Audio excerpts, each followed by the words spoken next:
In a decisive crackdown on drug trafficking, the Sonamura Police Station, in a joint operation with the 81st Battalion of the BSF, successfully apprehended an alleged drug peddler and recovered a significant quantity of illegal cough syrup.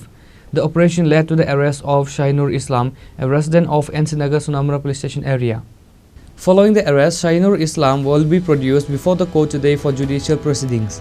Police sources revealed that preliminary interrogation of the arrested peddler has provided valuable information, including names and addresses of other individuals suspected to be involved in the drug trade within the area.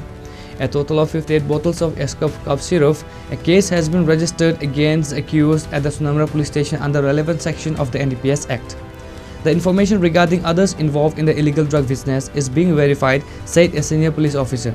Further arrests will be made based on evidence and the outcome of the investigation, said the police. Sonamura Thana এবং 81 BN BSF NC Nagar BUP BSF আমরা সম্মিলিতভাবে একটা joint operation করা হয়।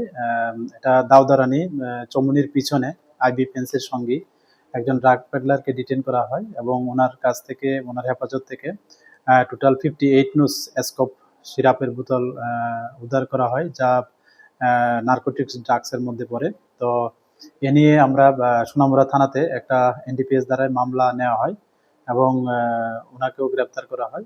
আগামীকালকে ওনাকে আমাদের সোনামুড়া যে মহামান্য আদালত আছে ওখানে প্রেরণ করা হবে এবং আমাদের পুলিশের টিম ওনাকে জিজ্ঞাসাবাদ চালিয়ে যাচ্ছে এবং এখন পর্যন্ত জিজ্ঞাসাবাদে আরো অনেকজনের নাম বেরিয়ে আসছে যারা মানে এইসব কাজের সঙ্গে যুক্ত আছে।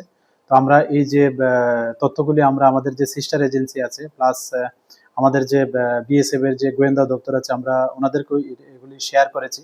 তো আমরা এগুলি দেখছি এবং এগুলির সত্যতা যাচাই করে এবং এভিডেন্সের উপর ভিত্তি করে আমরা অবশ্যই তাদের আইনের আওতায় নেব।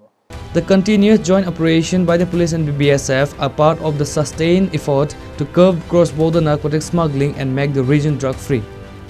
Bureau Report, Chini, Khorang.